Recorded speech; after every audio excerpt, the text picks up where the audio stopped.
Mo. Si Okay. So meron tayong tatlo na bago. Tama-tama kasi ilan na yung pauwi natin. Patapos na rin, di ba? So bago ang lahat, ano muna natin, ang tawag nito, babatiin muna natin yung good morning sa inyong lahat. Sir Fred, Sir Asio, nasa baba. Okay. Saka congratulations tayo sa mayroong bago tayong dalawa na passer ng Insito, Ismail Insito. Okay, congratulations.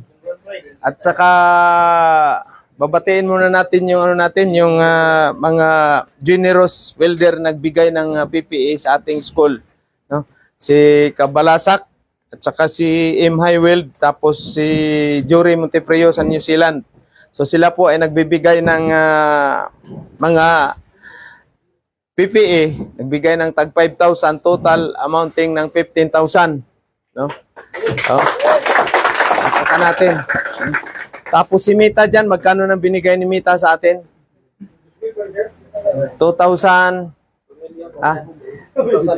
Hindi kaya nakupitan yan? So 2,000. Salamat, Mita. Oh. Kung hindi tayo, siguro, kung hindi tayo nagko-comment sa mga politician, baka milyon siguro, no? Baka kinupit din ng mga politician, Sir Fred, o ano kaya? Pero bago ang lahat, good morning, Luzon, Visayas, and Mindanao. So this morning, mayroon tayong galing pa sa mga malalayong lugar. Talagang mayroon tayong Pampanga, mayroon tayong Lanao, at saka mayroon tayong Batangas. Bakit kaya nandito, malayo?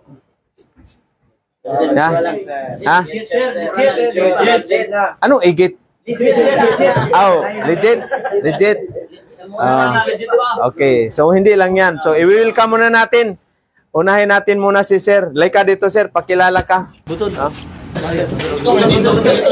Sir muna natin.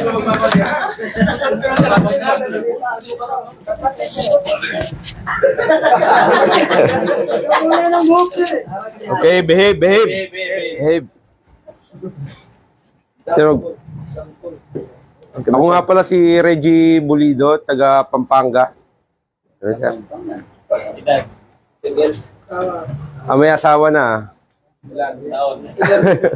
Anong previous mo na trabaho, Sir? Welder din, sir. Welder doon sa Batangas, sa Pampanga. Opo, sir. O, shout out natin mga Pampanga. No? Shout out Pampanga. Ano bang salita doon? Kapampangan, sir.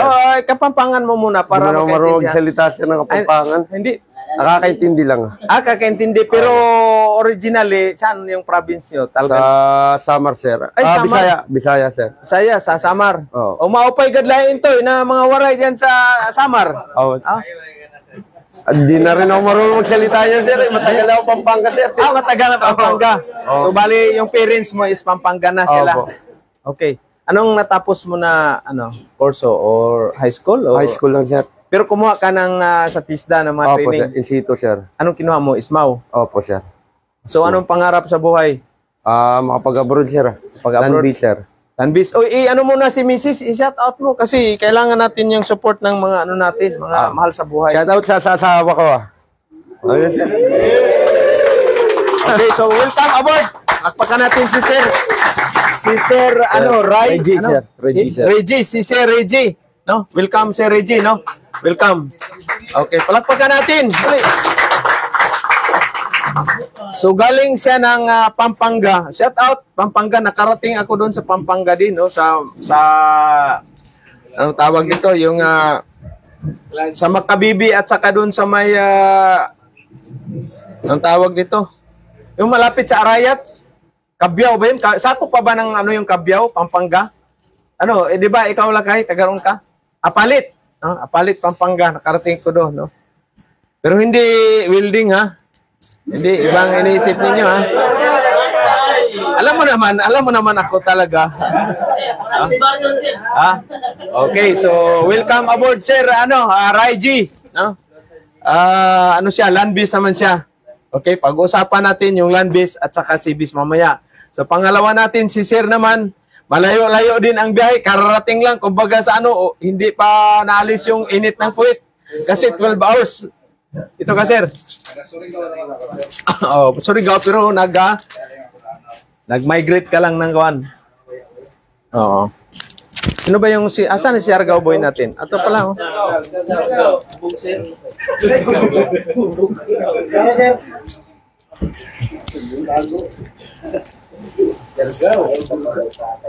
Ako si Aldrin Iskatron, taga Surigao at Tagalog, sir. O, Tagalog tayo kasi magagalit yung mga Ako nga pala si Aldrin Iskatron, tubong Surigao, Dilsor, Kanti from Kantilan. Pero galing ako ng Lanao. Lanao kasi Nandun yung ano ko, pero hindi pa kami kasal, sir. di pa. Di pa. Syuta-syuta lang. Syuta-syuta pa. Mayroon ba kapatid yun? Puro lalaki, sir. Puro lalaki. Kaya nga, pati trainingin natin dito. Tulungan natin. Mga seaman din, sir. Seaman din. On- Shout on out. board. Seaman. On board sila ngayon. On board. I-shout out mo na kasi alam mo na bila yung YouTube natin, di pa? Jake, shout out dyan. Alam nila? Yung alam ano nila natin, Facebook at sa ano? Oo, alam nila. Okay, sir. Ingat kayo dyan, mga kamarino. Wiper yung isa EB. EB. Okay. So, marine at saka nautical. Oo. Oh, so, Kaya ako pursige ngayon, gusto ko sumampa. Kasi galing ako land base. 12 years ako sa Taiwan. 12 years. So, kumusta yung mga kababayan natin doon sa Taiwan? Ayos naman. Ayos, no? Mapuputi. Puputi na. So, nakapunta ka sa Kaohsiung at saka ano? Kaohsiung, unang kumpanya ko, Kaohsiung. Kilong, yan. Yan. Unang company ko. Doon. 2011 hanggang 2014. Sino pa yung nandun sa, may bar doon na maganda? Sino pa pangalan? Kalimutan ko na eh. Hindi ako nagawi na doon, sir. Okay, so welcome aboard. Sir Aldrin, palakpakan natin. Thank you, sir. No? Kita nyo siya is 12 years sa Taiwan. Mayroon tayong galing din ng Taiwan. Si yung taga Liti. At taga Samar din yun. Sino ba yun? Si Dinis, no? Dinis, Martiha, no? Nandoon na sa barko ngayon, sa offshore pala siya, no? So, si Sir naman, 12 years sa Taiwan, mahirap sa OFW talaga, yung lungkot. 2 years ang contract yan, di ba? Sir, ako diretso, sir. 12 years? Una, 3 taon, diretso, 9 years. Oh my God. Wala pa, hindi pa tapos kontrata, pinapirma na agad ako. Siyempre, ibig sabihin, maganda yung record performance. Kasi hindi ka pipirmahin kung papatay-patay ka doon sa company, kung pasaway ka ba. Diba? Sir, pag 9 years is late, tapos may asawa ka, Binata man si Sir. Binata man siya. Ay marami man doon na mga kababayan natin sa Taiwan na may passport din. Shout out sa mga ex ko dyan sa Taiwan pala. Siyempre, mga ex ko mga kaibigan. Di ba? Ako naman si Brad Pitt, talagang malupit ito. Sir Pitt, sa iyo, yung ex mo doon sa Taiwan. Diyan, sa mga naghahangad pa pala na gusto magbagong buhay, gusto magsima na naman, no? So, welcome kayo dito. So, mayroon pa tayong isa from Batangas. Kagabi pa lang ito dumating, no? So, ipakilala muna natin. Landbis din si Sir, no?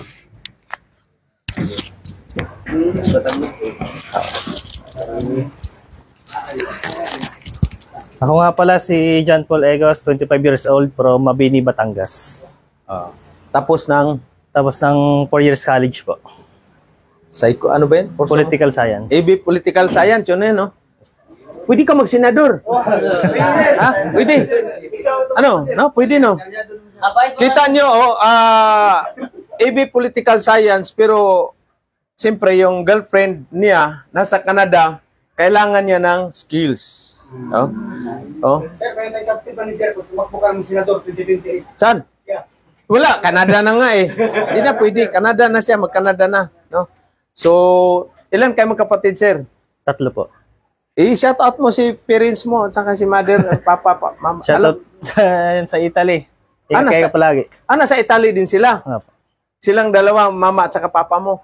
Ang papa po ay nasa Saudi. Sa Saudi. Shout out, sir. Anong trabaho niya doon sa Saudi? FW ako. Engineer siya ba? Natapos ba siya na engineer? Hindi naman po. Ilang years na si papa doon sa Saudi? 6 years po. 6 years. Alam ba niya na pupunta ka dito sa Butuan City?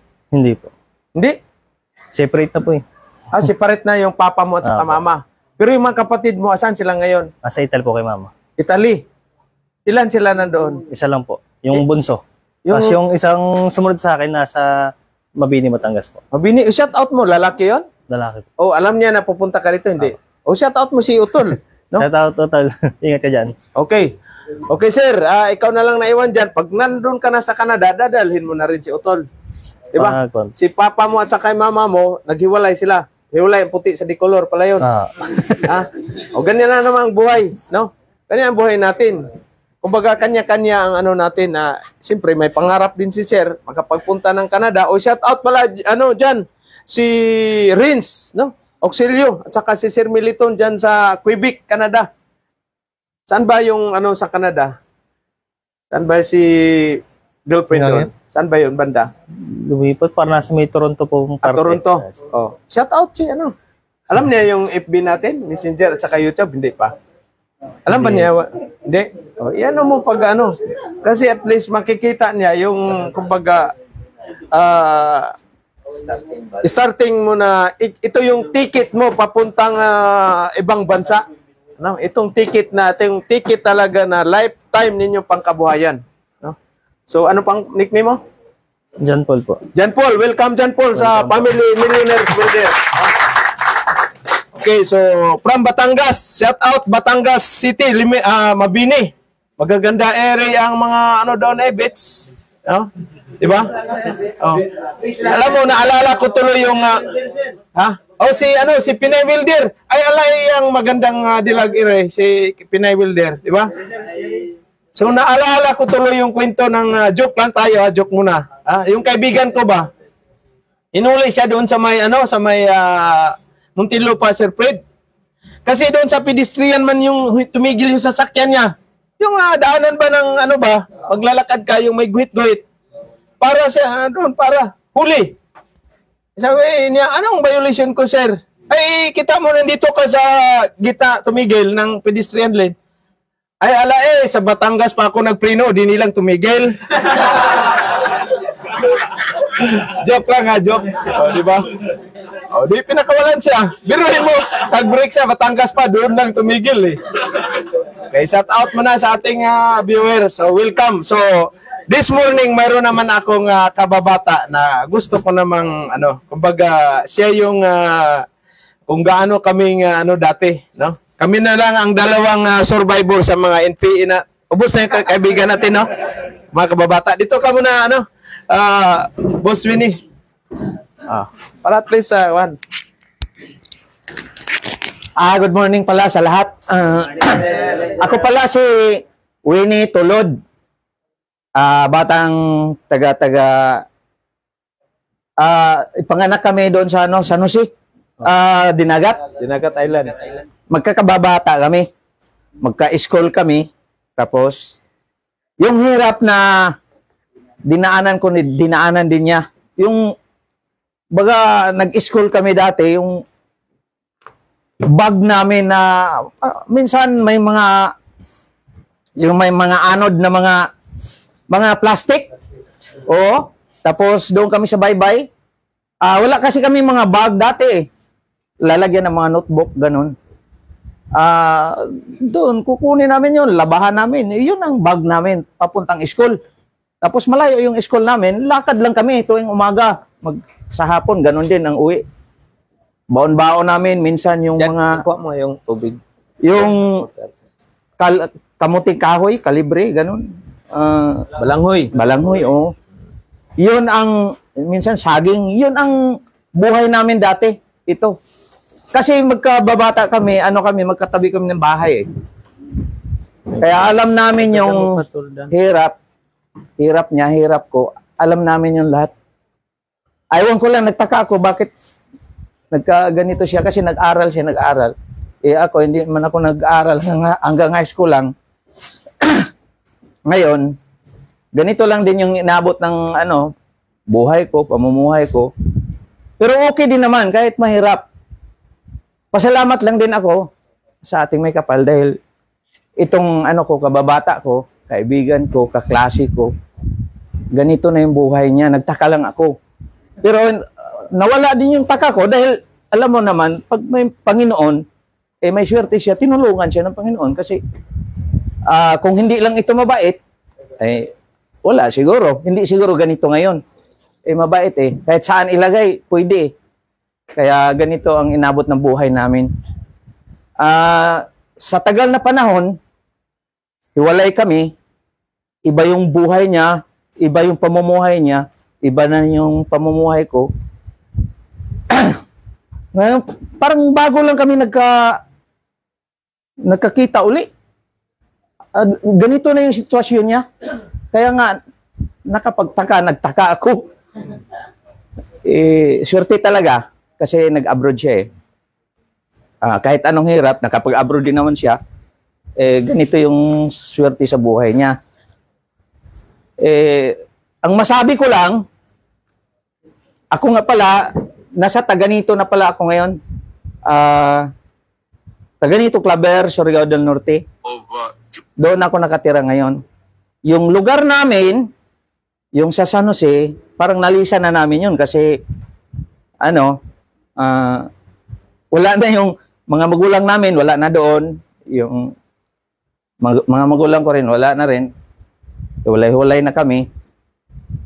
Ngayon, yung standing ng buhay ko, nanatili na ako ngayon sa Taganito, Claver, Surigao del Norte.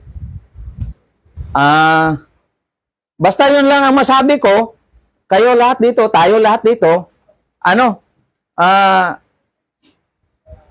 yun lang masabi ko sa inyo, ito napakabait. Kaya nga, siniswerte. Yun lang ang masabi ko. Maraming salamat. Minsan lang din naman ako magsalita ng mga ganitong sitwasyon. Kaya medyo pasensya na sa inyo. Magandang umaga sa inyo lahat. Okay.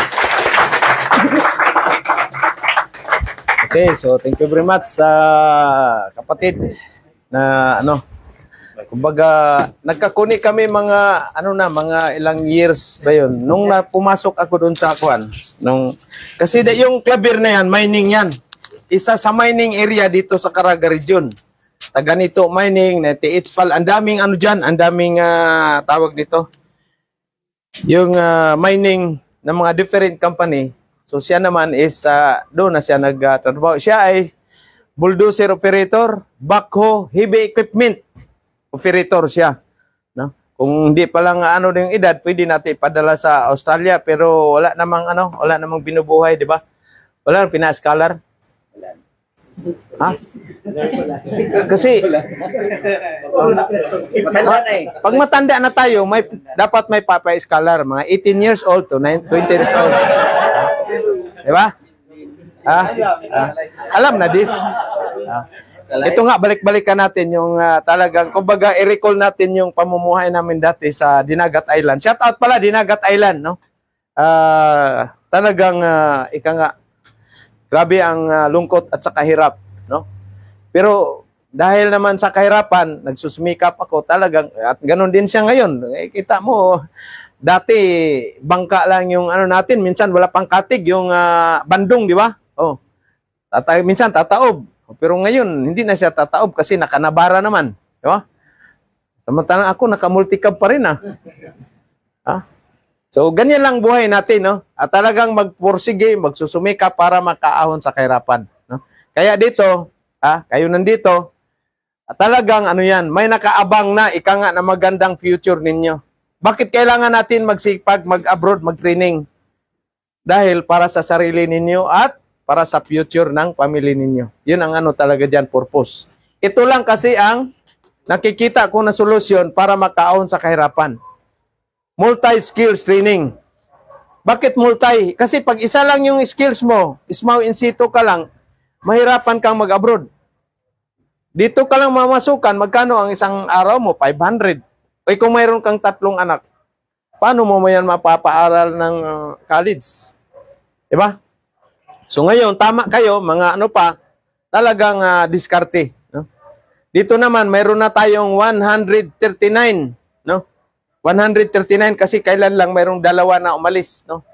Tapos mayroon namang naka-schedule si James, yung next week, alis na. Yung kaya nagkita kami kahapon dun sa machine shop. No?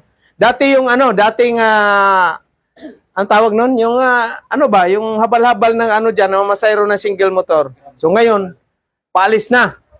At kaninang umaga naman, si Mike Biray, hindi mo yata naabutan yun, Sir Fred, si Mike Biray. Shout out Mike Biray, no? First batch, no? First batch sa 2023. Ang sabi niya sa akin, kasi tinanong ko siya, kung kailan ang uwi, no? Kailan ang uwi mo?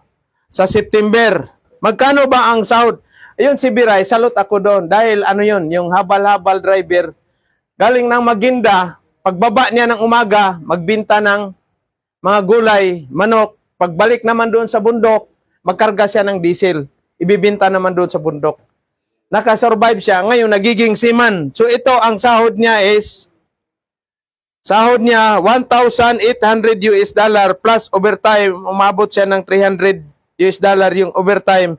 So total siya ng $2,100 per month. So i-times mo ito ng 57 yata ang palitan ngayon. So mga 100,000 mahigit yung isang buwan ni Biray na dating habal-habal driver. Sa September yung uwi niya. Tapos gusto naman niyang tulungan yung kapatid niya para makipag-abroad mga giging seaman din, no? Bugbugan sa trabaho, sir, pero kaya ko dahil gusto ko ang makahon sa kahirapan, no? Yan, no? 1,000 September yung uwi niya. Shout out Biray dyan, no? Karaan yung barko, no? Ibig sabihin luma yung barko niya. So daming trabaho. Ako mas gusto ko yung maraming trabaho kaysa walang trabaho. Bakit kaya? Maraming experience. Ano pa? Daming overtime. Eh kung walang overtime, maraming trabaho. Pwede ba yan? Di ba? Kasi pag tama, madali yung kontrata mo pag marami kang trabaho. Di ba? Makalimutan mo si Aibana. Di ba? Ha? Thank you, ano dyan. So yan ang ano natin. Kaya pag barko, pag sa ano kayo, ha? Sa barko, pag sampa, dating mo lang, 2 araw kang biyahe, automatic sabak agad sa trabaho yan. Walang tulugan. Kaya be prepare kayo. Dito pala ngayon, maaga na kayo, matulog na, alas 9. Ito pala dito paalala, mayroon tayong curfew. Alas 9 ng umaga. Sinong in charge sa susi nyo? Alas 9 ng gabi. Sorry. Alas 9 ng gabi. Sino in charge sa susi, Sir Fred? Hindi, sir. Ano, sir? Kung yun yung mahuli doon. Binomonitor, sir. Kung nakapata ko, hindi. O sino mag-check ng monitor? Mamaya, papasukan naman kayo ng ano. Kayo lang. Lahat kami nag-inspection ng oras. O, kailangan secure yung gate ninyo. Alas 9. Bakit kaya? Kailangan secure natin. Kasi maraming adik. Maraming adik. Ngayon, maraming masasama ang magnanakaw. Di ba? So kayo, responsibilidad ko kayo pag nandito kayo sa training center. Kaya very strict tayo sa time. At least dito, secure kayo, di ba? Mag-inuman kayo, maggala-gala kayo. Malay natin, di ba? Mayroon tayo ditong isang trainee na si Immortal. Tumatagos yan sa gate. Ha? Buhay pa ba yun? So anong kinabukasan yan pag ganyan? Dito, disiplina talaga tayo. Number 1 natin, disiplina. No? Attitude natin, number 1. Kahit gaano pa kayo kagaling magtrabaho, pag wala sa attitude, eh talagang wala. Kangkungan kayo dadamputin. No? Okay, so welcome aboard sa inyong tatlo. No? At saka sa mayroon tayong darating naman. Ilan ba yung magtapos na? Ilan? Hands up kayo. Sawa na ako sa mukha ninyo. Ilan? 1, 2, 3, 4, 5, 6, 7. 7. Tapos na ba yung litsunan na Sir Asyo? Mana? Alam nyo na ang gagawin ninyo. Anong baki? Siman, baki yung dispedida ninyo. Anak ng siukoy. Tanduay na unahin, sir. Ay, tanduay ako subukan. Ayaw ko na makita pagmumukha ng tanduay. Lason, sir, lason. Diyan na naman ako matulog sa opisina ni Mrs. Bigla na, sir, bigla. Hindi na ako nahihatid sa taxi. Buti na lang, may malaking bodyguard ako. Sabi ni Mrs. walang hiya ka, ginawa mong bodyguard yung malaking tao, malaking mama. Parang nasa Kuboy Grill, Ermita lang ako ah. Ha? Bawal na ang inom natin. Bawal. Pag walang graduation. Ha? Parsan, di ba, hindi ka para, di ba, graduate ka na dati? Hindi ka pa nag-graduate? Ha? Nag-stop ka. So, doble yung graduation mo ngayon. Naturuan na ba ang Gitaw yan? Sabay mo ng Gitaw itong mga landbis natin, Sir Asyo. Ha? Para isang bala lang ba? No? Sino ba yung mag-Gitaw landbis? Ito. Isa. Dalawa. Tatlo. Pero ito, Ismaw, ano mo na? No? Churi mo na siya ngayon. Sibis man si Sir. Ito, landbis to. So, ilan ang landbis? So, nung isang araw pala, may tumawag sa atin na agency. Ha? Tapos kahapon, mayroon namang tumawag naman ng agency sa atin. Kita niyo hindi pa tapos yung ano ninyo, yung training, kaumpisa pa lang. Mayroon ng agency na kaabang. Wala ba kayong palakpak? Uy, mahina talaga, Sir Fred, ang signal ito. Mahina talaga ang signal. Ay, patay. Baka ito, shout out sa mga product ng Good Choice. Diba may amnesia sila doon? Amnesia sila, no? So ngayon, mayroon tayong pangontra sa amnesia. Baksina natin sila. Yung 4mm na electrode, hasain mo ng maayos. Ha? Pansira natin. Oh my God. Okay, so thank you sa ating mga viewer, subscriber, follower, no? Ano muna, magchuchuri. Umpisa na siya. By Winnie, dito lang siya. Ayos lang, condominium to. Aircon, fully 24 hour yung aircon natin. Kita mo, tumatagos dyan, hangin. No? Temporary lang naman to kasi pag nag-abroad na kayo, pag uwi ninyo, aircon na kayo doon sa Manila or saan man kayo mag-stay. Yung walang boarding house sa Manila, mayroon tayong boarding house, i-refer sa inyo. Pero may bayad yun. Kuya, good morning kuya. O, wag lang putukusan si kuya doon kasi ano yan, maraming ano yan, maraming scholar na ano. No? Ilan na ba yung napa-scholar ko, Sir Fred? Marami na yun sila, pero amnesia, no? Amnesia. Mag-scholar siguro ako ng babae, 18 to 22 years old. Oh, shout out! Sinong gusto magpa-scholar? With pleasing personality, at least 5'5" yung height. 5'5". Okay lang? 5'5". Ha? Single mom? Ano ba? Pwede o hindi? Pwede. Oh, ma'am, single mom, pwede daw scholar. Kayo ang magpadala ng allotment sa kanila. Ha? No? Si Sir naman, galing ng Solomon Island. Hindi pa siya kumbaga, bakasyon ng inuna na niya ang training. Dahil dapat, ang pinakamabilis sampahan talaga itong September, October, November, Pero ngayon, nakikita ko, Sir Fred, kahit